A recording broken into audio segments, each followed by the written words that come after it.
Okay. Okay. I only ordered 6 people. You guys were going to go. There's no way I'm going to get more jurors. Okay, you're all right.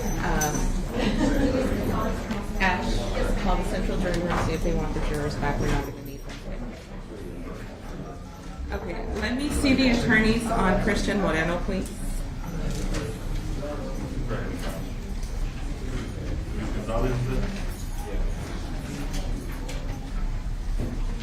Put your client up here, please. Christian.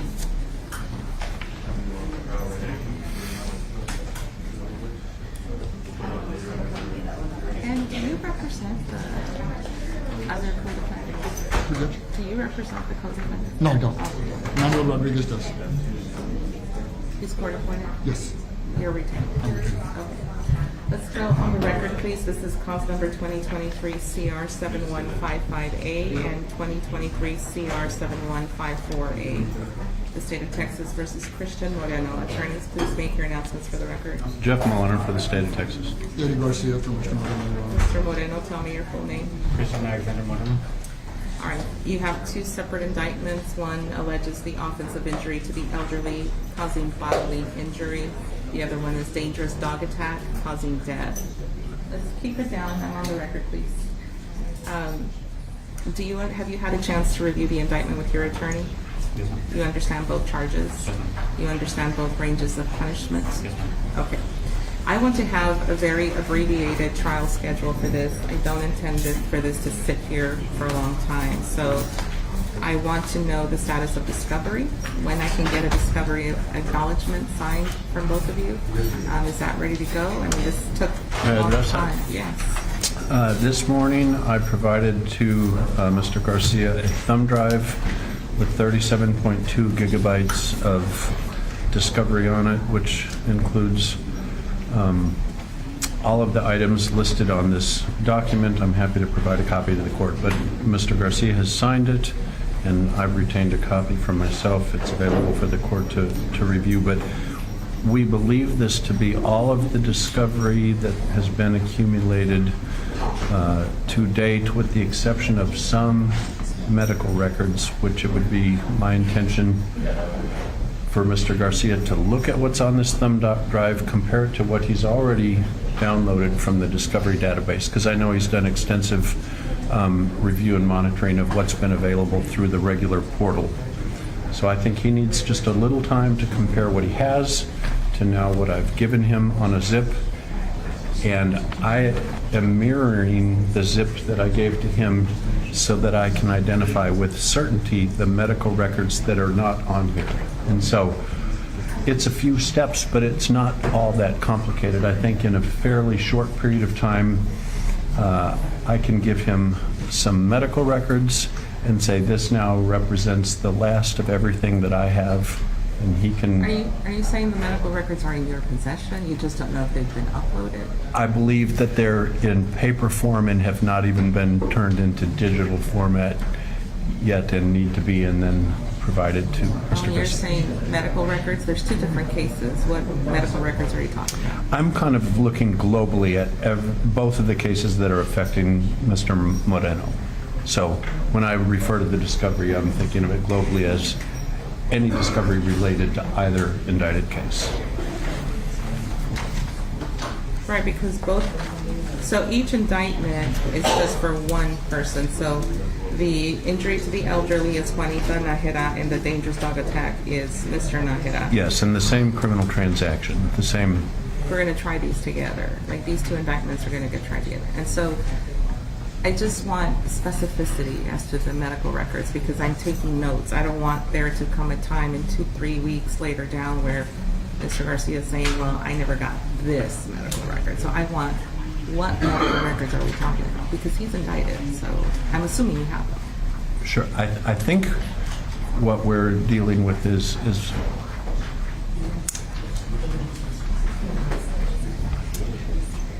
I can't say with clarity an accuracy right now, what exactly is missing. That's Okay. the step I need to take. Do you, Ed, have any idea what medical records you do have and don't have?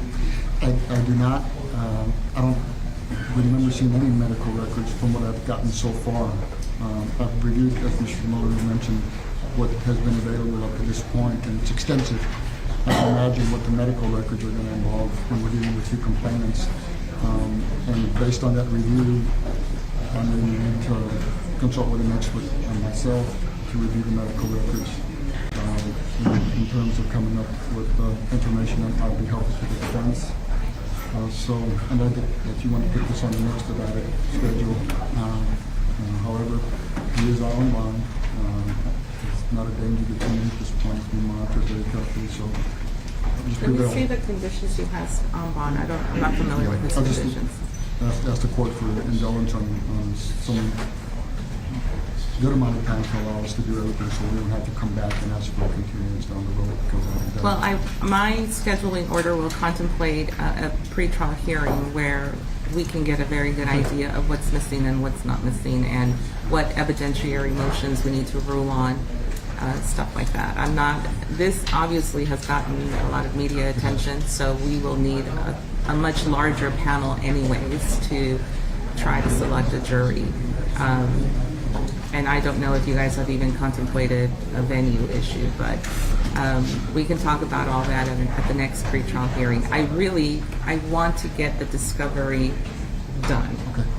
That's my most urgent thing, because then once you have the discovery, you are in a position to share it with your client. He can make an informed decision about whether he wants to go to trial or not, and we can start scheduling it. But please understand that scheduling a large panel is a 7 to 8 week out period. So if we meet pre-trial, we get as much work done as possible. I still need 6 to 7 to 8 weeks to have a large panel and the room to pick a panel that size.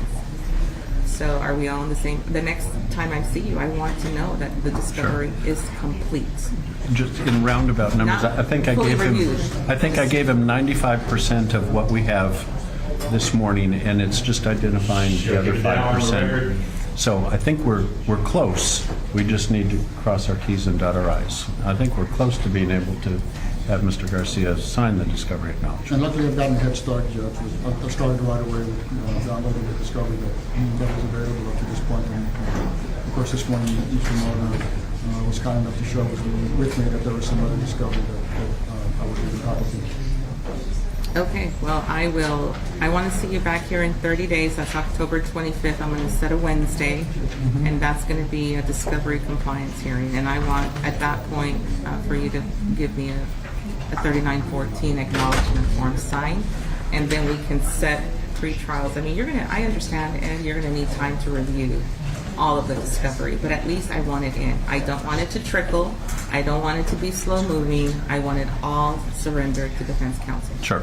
And at least get that done. Yes? Yes. Okay, and we'll see you back here. We can meet at 8:30 on October 25th before the docket. Yes, Your Honor. That sounds great. Any questions about what I expect? No, Your Honor. Thank you. Crystal clear. Your Thank you. excuse? This is the only notice you'll get the next setting. I'm sorry, Judge, I was just looking at the D page, but I did write down these conditions for you, and that applies to both cases.